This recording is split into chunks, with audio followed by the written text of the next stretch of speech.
Okay, in your first video, we kind of set the stage for what the world, specifically North America, was like pre-1600s. Very broad overview, but just kind of established what was going on when Europeans got to the New World.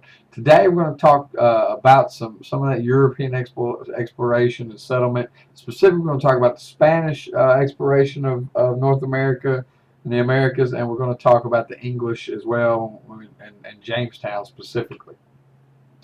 All right, so early Spanish explorers were called conquistadors, which is, of course, is Spanish for conqueror. And they came for all sorts of reasons. Some to spread Christianity, some to get wealth, discover gold. Others for fame and glory. One of these early conquistadors was Ponce de Leon. And he was actually the governor of Puerto Rico. He explored there. But in 1513, he decides that he wants to find not only gold, but he's looking for the mythical fountain of youth. And he believes that it's in North America. And he becomes the first Spanish explorer to touch mainland North America when he touches on the Florida coast. Of course, you had Hernan Cortez, who you guys learned about in World Civ, who conquers the Aztec Empire in what is now Mexico. Obviously, the Aztecs were millions strong empire, very strong military, but he was able to defeat them with the help of other native groups who were not happy being ruled by the Aztecs, and also through the help of smallpox and influenza and other diseases that weakened the Aztecs. Alvar Nunez Cabeza de Vaca traveled from present-day Texas down along the Gulf of Mexico all the way up through New Mexico, Arizona, and then he goes back down the Pacific coast of Mexico. And his tales may have been the reason for the legends of the seven golden cities of Cibola, the cities of gold that are going to bring a lot of explorers around. And one of the explorers that searches for lost cities is Hernando de Soto, and he explores much of the present-day American South. He goes from Florida all the way up to the Carolinas, as far north as Tennessee, and as far west as Arkansas. And in his explorations, he is the first European to see the Mississippi River. Francisco Vasquez conquers the Pueblo people in the American Southwest. His group splits up. Part of them go on to explore what is now the Grand Canyon, called the Grand Canyon, and also another part goes to Arizona, New Mexico, Texas, but also Oklahoma and Kansas. So much of the West is being explored by this time by Spanish explorers. Further west, even you have Juan Cabrillo, who explored the coast of California, both the Mexican and now the American side. Although Spanish never found gold in the American Southwest, they did set up successful mining camps in what present-day Mexico and begin to mine silver and copper and other types of precious metals in the Southwest. Finally, Pedro Menendez de Avilas founded St. Augustine in Florida, which is now the oldest settlement in the United States. So as explorers claim land for Spain, the Spanish government sends representatives to rule over these territories, and they call them viceroyalties because the people over the territories are going to be called viceroys. They're similar to governors. So every time a new colony is established, the Spanish crown sends a viceroy to rule over it as their representative. The largest of these is called New Spain, which includes Mexico, America Southwest, Florida, Central America, and much of the Caribbean as well. And in these Spanish colonies, there's a very strict social structure, and the power structure, people have the social power, economic, political power. At the top are peninsulares. Those are people born in Spain on the Iberian Peninsula. That's why they're called peninsulares. Below that, you have Creoles, people who were born to Spanish parents but were born in the colonies. Those are Creoles, so they're second on the level. Below that, you have mestizos, and these are people that are of mixed Native American and Spanish descent. And below the mestizos, you have mulattoes, who are people of mixed Spanish and African descent. And even below that, you have Native Americans or Indians. And the lowest on the totem pole are the African slaves that are imported over for labor. Catholic missions and missionaries are really the ones who push the Spanish culture, religion, farming, agricultural techniques, art, things of that nature, are really going to be fostered by Catholic missionaries. The Spanish originally used a system called encomienda to try to get resources out of New Spain Encomienda basically is large pieces of land that are given usually to Peninsulares and Creoles, and they control the land, but they also control the people on the land for free labor. And originally it's Native Americans that are used, but as disease and malnutrition and overwork take its toll on Native Americans, 90% of Indian populations are going to be dead within the first 100 years of European contact. So eventually, Spanish and Portuguese are going to start bringing African slaves over to fill that labor shortage. And the British, French, and Dutch will follow very closely after. So you had the beginning of African slavery being used to fill the void. Other nations did explore. Chief among those was England. Henry VII sent an Italian explorer named John Cabot to explore the Americas. And Cabot lands in what's now known as Newfoundland, which is on the northeastern coast of what is now the United States. He claims it for England. And much like Columbus, he thought he was in Asia. So you have a lot of belief that, they're settling parts of Asia very early on, but that's certainly not the case. Years later, John Cabot's son, Sebastian, launches a voyage to the Americas to try to find the Northwest Passage, which is a mythical passage around North America to the north and to Asia. But obviously, ice kind of prevents that from happening. Although today, with very small vessels and during the summer months, because of global warming and things of that nature, the Northwest Passage is theoretically possible. Spain has the clear early advantage, but England very quickly becomes a threat to Spain. England under Elizabeth I builds a powerful navy, and they begin using privateers such as Sir Francis Drake to attack Spanish settlements and Spanish treasure fleets to try to get some of that gold that Spain is getting from the New World. But the Spanish fleet gets after Drake, so he's trying to get away from the Spanish fleet, and in so doing, he becomes the second person after Magellan to circumnavigate the globe, even though Magellan didn't technically do it himself. But his crew becomes the second crew to circumnavigate the globe. Drake's does.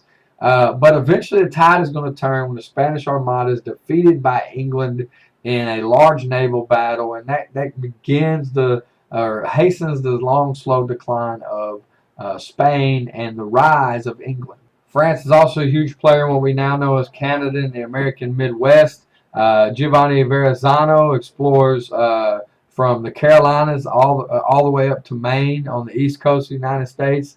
Samuel de Champlain founded France's first permanent settlement in the New World, and Sieur de la Salle explores and claims land all the way from the Great Lakes to the mouth of the Mississippi. So much of what we now know as the Midwestern part of the United States was settled by the French. The Dutch also sent explorer Henry Hudson to find the Northwest Passage. He doesn't find it, but he does find the Hudson River near what is now known as New York City. And eventually that is going to become the Dutch colony of New Netherlands, which we now know today as New York. So New York starts as a Dutch colony, but attracts people from all over Europe to it.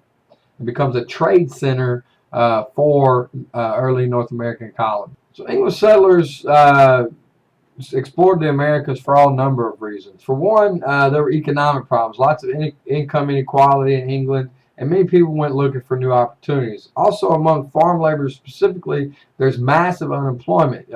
Enclosures had led to farmers being pushed off their land, and people were looking for more for jobs and opportunities, things of that nature. Also, in the wealthy class, there was a shortage of land. There wasn't enough land to go around to all the heirs. So some of these younger gentlemen would go to the New World to try to find land and also as adventurers. King James basically sets up English colonies in America under two joint stock companies, the Plymouth Company in the Northeast and the London Company in what is now Virginia in the South. So they were both joint stock companies, which means they would go try to make money. Any profits made off the colonies went back to the investors in the company. So it's really an early version of the corporation.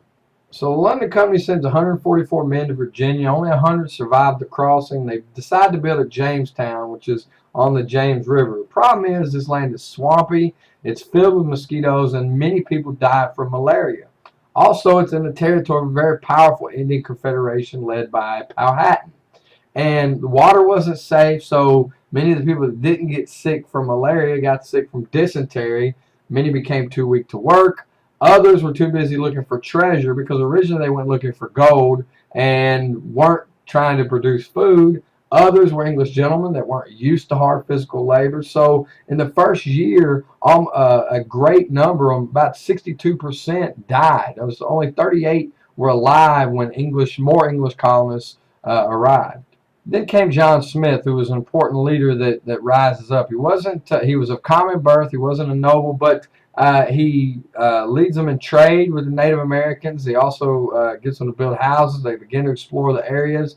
And he's actually captured once by Powhatan's men, but of course we all know the story of Pocahontas. Even though she wasn't really in love with him, Pocahontas intervenes, saves his life, and Pocahontas has become a key figure in the success of the Jamestown colony later on.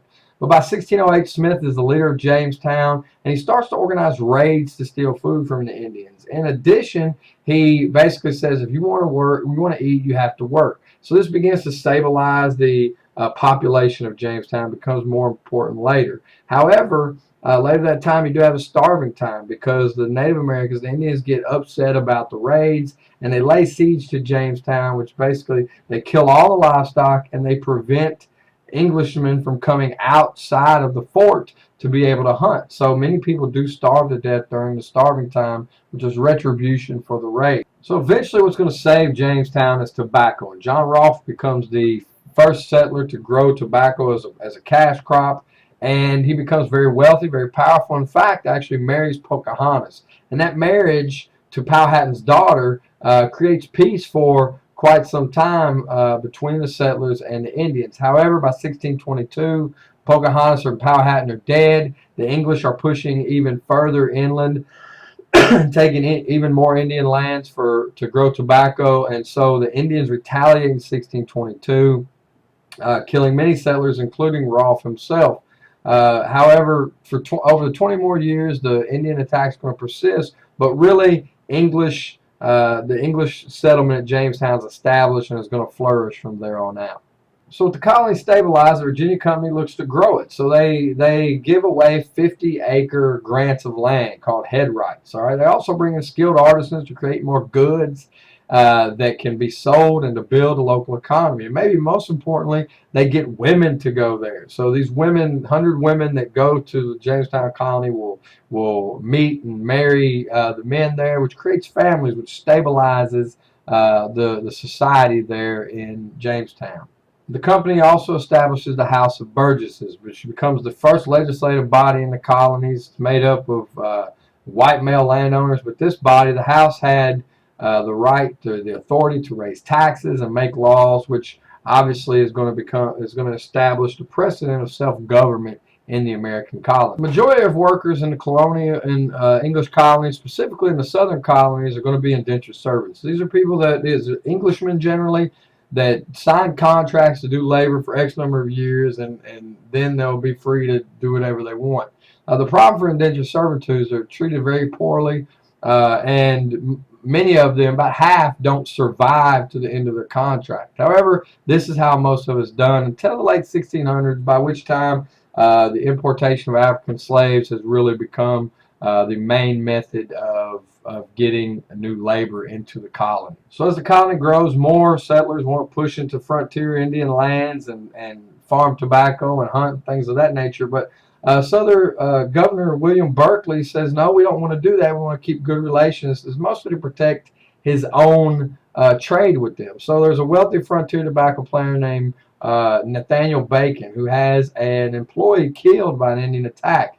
And he is tired of the government calling the Indians. He raises an army and basically attacks Jamestown, which was burned to the ground. The government fled, but the rebellion collapses suddenly when Bacon becomes ill and dies. But this shows the House of Burgess that in order to keep the settlers happy, they have to open more frontier land, and that's what they do. So you're going to have more conflicts with Native Americans, but the precipitous growth of English colonies, and we'll talk about that next time.